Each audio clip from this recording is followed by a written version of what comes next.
Hello, hello, hello, everybody. It is your girl, Precious, and I'm back with another video. So don't forget to comment, like, subscribe, hit the notification bell button. That look a little crooked. There we go. Hit the notification bell button so you never miss a video when I do upload. And don't forget the thumbs up. And share my videos wherever with whoever so they know you rocks with your girl. Shout out to my 120 subbies. Mwah. I love each and every one of you. You are my precious babies and my baby boos. If you're new here, hi, hello, and welcome. If you've been here before, what it do, baby boo. Okay. We are in Vlogmas day, whatever, 11. We just late. We delayed by a day, okay? And that's what? Okay. Don't forget to check the description bar down below where you find all of my perfectly curated playlists, okay? As well as the links to the socials, IG and Facebook, perfectly curated for this channel. Also, don't forget to run back Vlogmas days 1 through 10 at this point. Y'all should have seen the other video by now by the time this goes up. And don't forget to run back Vlogmas from last year, okay? Please go run up the numbers to the videos y'all have not watched, okay? Please go watch those reviews of those movies that I watched last year. Because last year I watched 9 freaking movies, okay? This year we only watched 4. Well, technically 3 at this point. But we got 1 more to go, okay? Alright? So without further ado, y'all, let's go ahead and get into this video. This is a What You're Watching Vlogmas edition. I didn't say that in the last video, and I meant to. Anyway, without further ado, let's get into it. So this is about the Christmas movie starring Tia Mowry called The Christmas Inn, The Holiday Inn. Child's by the Inn.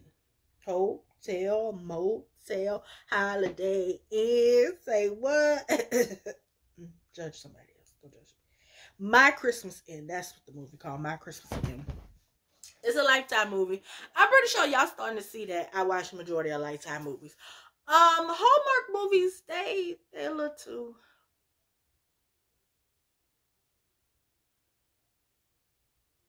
Yeah. I mean, don't get me wrong. The majority of these movies I watch have a lot of white people. But I like Lifetime movies because they don't make not damn bit of sense. And I think y'all might see a pattern. Last year I watched a lot of like Netflix Christmas movies. Majority of those movies were like Netflix Christmas movies. And I was like, you know what? I ain't even finna fool with Netflix this year because the way they annoyed me. But y'all, let's get into it. So My Christmas Inn stars Tia Mowry, Jack A. Harry, and Tim Reed. They play her mom and dad in the movie. What's that black actress's name? I can't think of her name, but she played her boss. I'm gonna try and Google the lady's name. But anyway, so she's a advertisement executive, and it opens basically with her in the middle of her job doing an advertisement for Silky, Nutmeg, Cocoa, or whoever them people is. And you know, it's the little white family, and you know how the advertisement gonna go. And it was like Jen Girl, you was doing it. Her name is Jen Taylor in the movie. So Jen keep getting this phone call from somebody named Brian Anderson, and they just keep bothering her. So she eventually answered the phone like, hello, who is this? And it was like, this Brian Anderson is Brian Anderson. Lord, I'm finna get this man a whole new name. Brian Anderson. I'm looking for Jen Taylor. I'm calling on behalf of her aunt, Helen Taylor. And she was like, yeah, that was my great auntie. What's up? She was like, well, baby, your auntie died. Well, the mama and the daddy. So the mama, she called her mom and daddy, and they let her know that the lawyer keep calling them to get in touch with her because the auntie left her something in the will.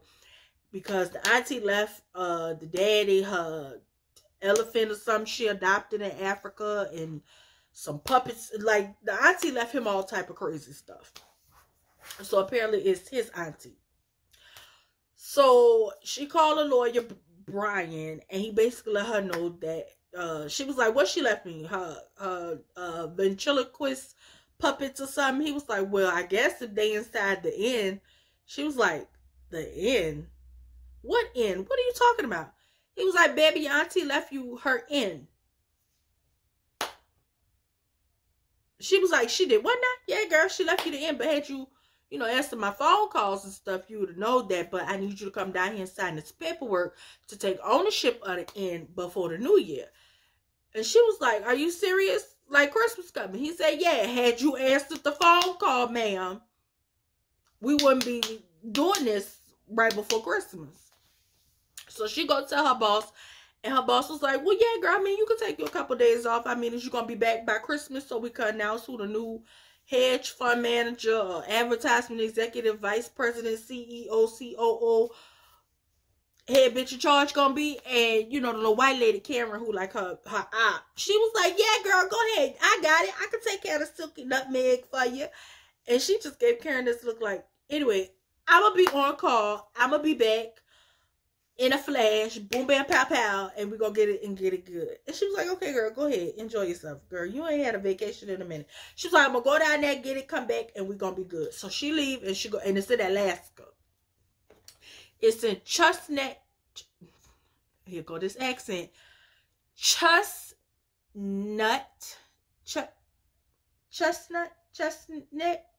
Chesterfield. Girl.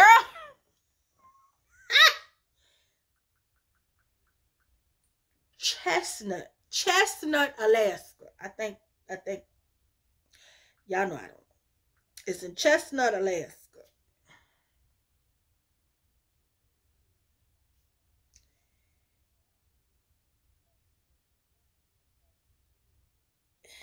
They don't even say the name, but they just saying like, oh, his name's Steve. I thought that was Byron.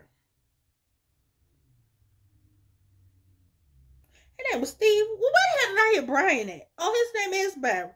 Oh, they must have changed it from Byron to Steve. Anyway, because I'm like, who is Steve? So Brian, she get down there to the Alaskas. We just gonna say Alaska. I ain't got time to be trying to, yeah. So she get down there to the cute little city, little town in Alaska that's very white. And she meet Brian, and he is like real mean. So he was like, oh, I wasn't expecting you to be young. And she was like, excuse you? He was like, yeah, I just thought you some old lady or whatever. She was like, Helen, this is my great aunt, baby. The fuck? He was like, you know, girl, I mean, you cute or whatever. I ain't wasn't expecting you to be, you know, a bad bitch. Like, you know, he didn't say it, but that's the vibe he was giving.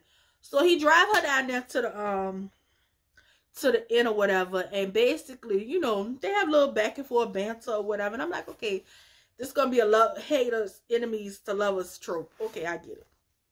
And so she get out the car. He was like, you need me to help you with the inn? She was like, no, baby, I got it. And it's just like, you ain't gonna have it, friend.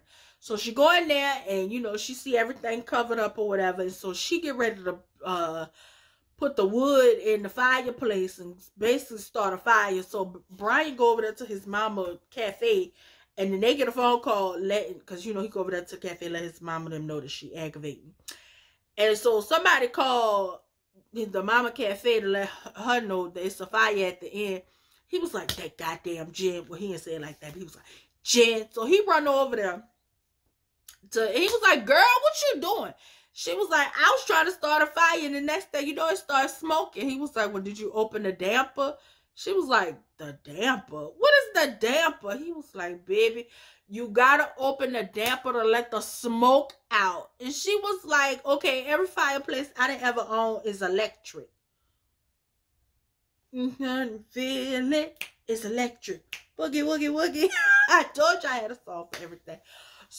So he was like, you know, I told you I was gonna help you because we had winterized the place.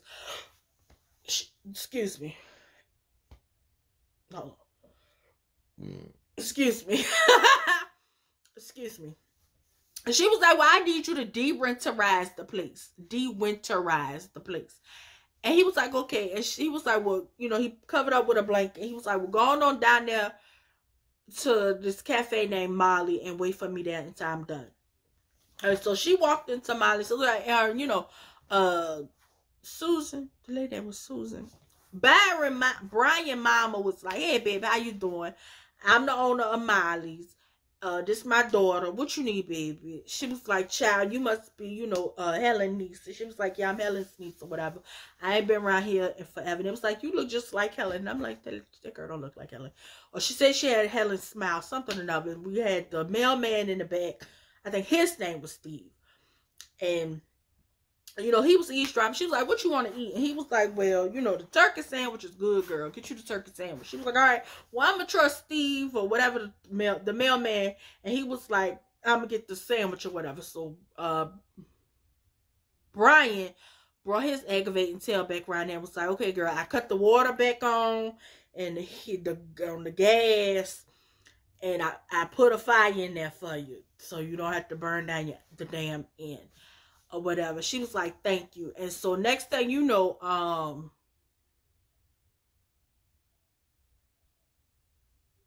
what was the heifer's name?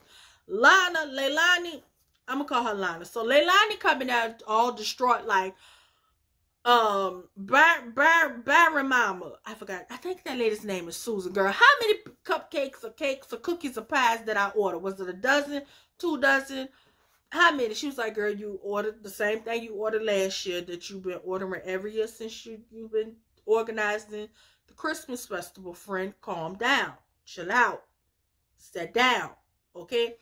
And so Jen was like, what's the Christmas festival, child? Why are you so distraught? I mean, she didn't say it like that, but that was implied. And so she was like, girl, I do this every year. It's from today up until like Christmas Eve, baby. It's a whole big thing. Santa Claus will be coming to town. Santa Claus is coming to town. Oh, yeah. And she was like, oh, you know what you can do, friend?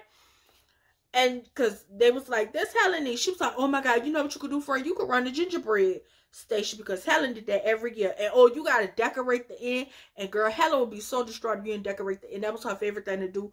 And Barry Mama was like, the girl just got here, Elaine. Can you please leave her alone? Mind you, I'm going to be giving everybody new names because I don't remember. It was only 2 names that needed to be known. Jen and Barry. Brian. Brandon. He might get a new name too. He going to be called the lawyer man. Because, baby, listen. So, she was like, no, I don't mind. I'll do it or whatever. They was like, are you sure? She was like, yeah, I'm sure. So then she leave, and then next thing you know, what happened? I gotta figure out what happened, y'all. Next thing we know, we find out that Brian, he also makes slaves or whatever, but I think he told Jen that when he was in the car. And he was like, yeah, everybody over here in Chestnut Hill, Grove City, town, they all, I'm gonna start calling this Nutbush in a minute. Nutbush city limits. Listen, they just supposed to be going Nutbush. Everybody got a side hustle. Everybody do more than one thing. I'm a lawyer and I make slates and keys and slides and shit. So of course, Jen signed the paperwork or whatever. She give it to him. She find out that, she see him in his little workshop making the slaves or whatever. She was like, okay, this is cute. I see you. She was like, you making money? He was like, no, not like that. And then she see his little flyer. She was like, of course you ain't making money. This little flyer is basic, baby. Don't nobody want this. You need to jazz it up a little bit. And so his mama see them two, interacting and low-key flirting. And she came to bring Jen some cake pies or pastries or something. Oh, wait, no, this might have been when they was painting the slate. I jumped ahead. Sorry. So after that, the next day, Jen had took pictures of the little house or whatever. The house was dirty. She had to clean it. Her and Byron, they flirting some more. They encouraged the mailman to try and get with Lady Elaine. And so we see the festival kick off. And so Jen and Byron make a bet that whoever could get the most rings on a little candy cane toss, they're going to help each other. She going to help him with the painting the sleigh. And he going to help her decorate the end. So they wind up being tied. So they wind up helping each other. She helped him paint the sleigh. And that's when his mama peeped, they got fever for each other, because she came to bring her the little rolls, cinnamon roll things. Next thing you know, two people, Paul and Pamela, show up at the house. I don't think that was the people's name, but that's gonna be their name today. They showed up at the end talking about, girl, we came to check in. Helen know us, and Jen was like, baby, Helen dead. She didn't say it like that. She was like, Helen passed 4 months ago. They was like, oh, baby, ain't nobody told me nothing. Nathaniel, baby, ain't nobody say nothing to me, baby. We loved us some Helen, not Helen, bitch. Not Helen. Oh, Lord, they done took Helen from us, Lord. They weren't that dramatic, but that was the sentiment. So they was like, well, shit, where we gonna stay at? And then Jim was like, y'all can stay here. I got room. It's book of rooms here. They was like, well, yeah, we normally stay in the polar bear room. And Jim was like, the polar bear room? And Brian was like, yeah, it's the polar bear room. She was like, okay, well, your ass gonna help me put it together. Grab that bags and take it upstairs. Y'all gonna get settled. I'm gonna get dressed, and then we're gonna hook up the polar bear room. So they hook up the polar bear room, and, you know, they flirt with each other, whatever. And after that, that's when they go paint the sleigh or whatever. And then I think the next day or the day after that, Jen orders a whole bunch of Christmas decorations from these people she helped with an ad or whatever. It's called Balsamic Inn or Balsamic Trees or somebody. So they, you know, in that decorating a little house, and it's cute, and they, again, flirting. They sit down drinking some tea or some coffee or water or nothing. Because y'all know 9 times out of 10, excuse me, in movies, they'll be having shit in them cups. So, you know, they get to talking about Christmas and how, you know, he was like, I think you more of a Christmas person than you think you are. And she was like, to be honest with you, I ain't got no beef with Christmas. It's just, you know, I work a lot, and I ain't got time to be decorating and shit like that. He was like, oh, because you single. She was like, ain't got nothing to do with being single. He was like, well, you are single, and, you know, decorating or whatever just reminds you that you ain't got nobody. She was like, baby, enough about my business. What's going on with you? Why you ain't got nobody? Where your old lady at? And he basically said, you know, what did he say? I think he said he didn't find nobody, or nobody was worth his time. I wasn't listening to Byron. So after that, what happened? She talked to her mama and daddy or whatever, and, you know, she let them be known that, you know, she getting to know the people, whatever the case may be. She around there having a good time. So, you know, she have the mailman come, he take pictures and stuff. It's a real good time. So Byron come and he throw snowballs at her windows or whatever, and she was like, sir, why is you throwing shit at my window? You could have rang the door. He was like, girl, that wouldn't have been no fun. Because, man, she was on a FaceTime with her mom and her daddy. And she was like, all right, mom and dad, I got to go. Some crazy man throwing stuff at my window. And her daddy immediately jumped in daddy mode. What you mean a crazy man throwing stuff at your window? Baby. Girl, who is that? Because, no. Girl, turn the phone around. Put your location on. So, after that, Byron take her to go see the Aurora Borealis. Child, I know I'm jacking this word up. It's the Aurora Borealis. I think that's it. I think that might be it. The Aurora Borealis. The little sparkly lights, the rainbow lights and the illusion shit. Y'all know what I'm talking about. So he take her to go see that. And, you know, I think they almost kissed at that point. And I don't know what happened after that, but I know she wound up going home. Because she had to be back for the Christmas Eve, for the party, for her promotion. Because the lady called her and basically told her, bitch, the job is yours. You know what I'm saying? So she go back, and we find out that, you know, her and Byron was feeling, Byron was feeling Brandon. Fuck it. He getting a new name. So her and Brandon was feeling one another. And basically when he dropped her off at the airport, he said, can I ask you something? If you weren't leaving, could this have worked? And she said, yeah, I think so. He was like, damn, that makes me sad. So she gave him a kiss on the cheek. And she leave, and she go back to San Francisco. And then at one point, some man had called her to ask her about possibly buying the inn from her. So she at work, and, you know, they basically prepping and going over the fact that, you know, she about to get this promotion, and they bring in gingerbread cookies. Now, mind you, her aunt Karen, she basically was like, girl, congratulations on your promotion or whatever. And she was like, you know, girl, they gave it to me, but, you know, I'm leaving. And she was like, sure, bitch. Whatever you say, Karen. So, you know, they in there, they having a little meeting or whatever, and they had the little gingerbread cookies. And mind you, she was reminiscing about, you know, her running the gingerbread stand down there in Holly Grove.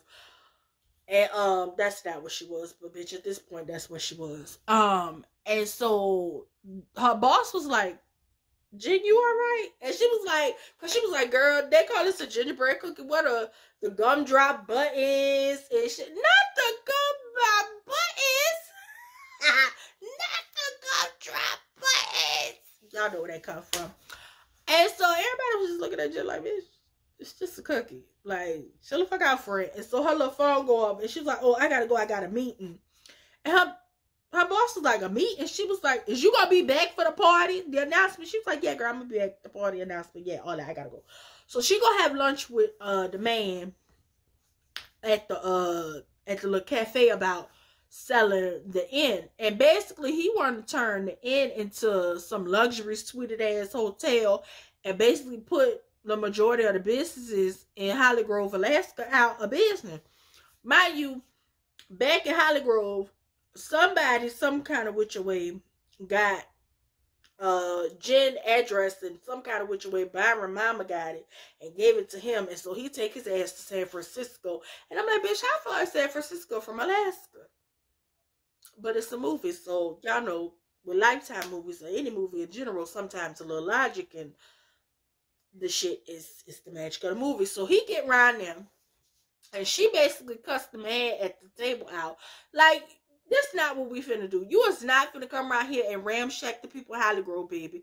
That's not what's happening. So Byron go over there and take a flower off somebody's table at the little cafe restaurant, because I think somebody told him what she was. I think it was her assistant. So he was like, Jen, she was like, Byron, what you doing here? And he was like, I came to see you. And he was like, oh, but I didn't know you was on a date. She was like, no, baby, I'm not on a date. The man was like, this is not a date. She was like, you're right, it's not a date. And the inn is not for sale. And so they walk outside and they get to talking. He basically tell her, you know, he could find him a job. He could work at a law firm there in San Francisco. And baby, Jim was like, you would do that for me? Because, you know, Byron mama had told him the little story about how his daddy was going to move to New York City to be with her, because apparently she had like an internship at some highfalutin restaurant or some shit. But they decided to stay down there in Holly Grove, Alaska. And so Jen decided, because she in love with Byron and Byron in love with her, mind you, them people ain't never kissed, but hey, that they gonna run away to Holly Grove, Alaska to live together. So Jen take her ass right there to her job and telling people she quit. And she was like, I love my job. She was like, Karen, girl, you ain't gotta go nowhere. You know, I thank y'all for the opportunity, but I done worked over here for 7 years and gave y'all all of me. Gave y'all the best years of my life, okay? And I'm finna go live my life, okay? Like my auntie Karen said, but Helen said, I gotta go live my best life, okay? And I done found the true meaning of life, honey, with this fine-ass white man who makes slaves and do the laws and shit. I'm finna take my ass to Holly Grove, Alaska. So she told that black lady she quit. The lady was like, well, all right, Jim. I wish you good luck. Good luck. Godspeed, bitch. Karen was so excited. She was like, well, shit, I ain't gotta move. And so next thing you know, she done put on a new little outfit, little jazzy little outfit, and they take their ass down there to Holly Grove, Alaska, and Santa Claus ride through on the sleigh. And then we see Jen and Byron show up, and everybody was like, look! And the mom was like, you came back! She was like, yeah. And it was like, I thought you went home. She said, I am home. I said, So, of course, you know, they walked back to the inn, and her mom and dad is standing outside. She was like, Mom, Dad, what are y'all doing here? And they was like, well, we was on our way to Africa to see this elephant Aunt Helen sent us. And we decided to come see this inn she left you and to see what's going on over here. No, the daddy came to see who that man was you was talking about. I know black parents don't play that shit. And so they meet Byron or whatever. And they was like, girl, who decorated the inn? And Byron was like, Jen did. And they was like, you did? She was like, Byron helped. And so whatever. So the mom and daddy go in the house or whatever. And they was like, we got room or whatever. Y'all could stay in the rhinoceros room or the kangaroo room or some shit. And so because the polar bear room was full because Paula and John was staying in there. So of course Jen and Byron kiss at the end and tell each other they love each other and the movie go off. Child, this is a cute little movie. Of course, plot holes and whatnot. Because again, how y'all fall in love that fast? How y'all fall in love that fast? Like, don't get me wrong, you know, I didn't fall in love with a motherfucker I ain't never even met in person. So I can't really talk. But I'm just saying, y'all face to face and y'all in love. Y'all didn't spend that much time together unless this supposed to be over a couple days or whatever. But I'm not gonna fall in love with nobody that fast. Like, it take me longer than 3 days to fall in love with you. You know what I'm saying? I need a good month and a half to fall in love with you. Them people only knew each other for half of a week. If that, and they was in love. Like, see, that'd be my problem with these Lifetime and Hallmark movies. These people don't be knowing each other for 5 minutes, and they already in love. And I'm just like, bitch, it don't work like that. Or I guess it didn't work like that for me. I don't know. Maybe I'm falling in love with the wrong motherfuckers. Maybe I need to move to Alaska or these little weird ass towns where it don't do nothing but snow. But technically, I already live in one of them little weird ass towns where it don't do nothing but snow. But I'm just saying, maybe I'm in the wrong weird ass town where I don't do nothing but snow. Maybe I need to move to a different place where it do just snow. Let it snow. But anyway, My Christmas, it was a cute little movie. You know, I love seeing Tia act and, you know, her holiday bag. What I will say, when she was giving her speech in the office, her and Tamara, when they say certain things, they sound exactly alike. And so as she was giving that speech, I heard Tamara. I know I shouldn't be like comparing them, but I'm not. I'm just saying, because you know they are identical twins, there are similarities in their voice. Like, they have the exact same laugh and everything. Like, even though they're identical, they're not like identical, if that makes sense. But because you know, we could tell Tia and Tamara apart. But I love this movie with Tia. It was cute. This was, I want to say, like the second Christmas movie I watched with Tia. Of course, the first one was the Mistletoe. She did like a couple years ago. I think like right after she had her son Cree. And I want to say with this movie, she either had like just had her daughter, or she might have still have been pregnant with her daughter in this movie. But nonetheless, My Christmas, it was a cute little movie. I thoroughly enjoyed it. I give this a 7.5 out of 10 because y'all know the plot points. I'm a stickler for the plot. I need the stuff to make sense. My life is already chaotic. I don't need a movie to cause me more chaos and strife. But nonetheless, y'all, I do recommend My Christmas. And if you want to watch Tia, you know, be all booed up with a white man. Anyway, y'all, that is all. That is it. Don't forget to comment, like, subscribe, hit the notification bell button so you never miss a video when I do upload. Don't forget to share my videos wherever with whoever so they know you rocks with your girl. I love you. Bye.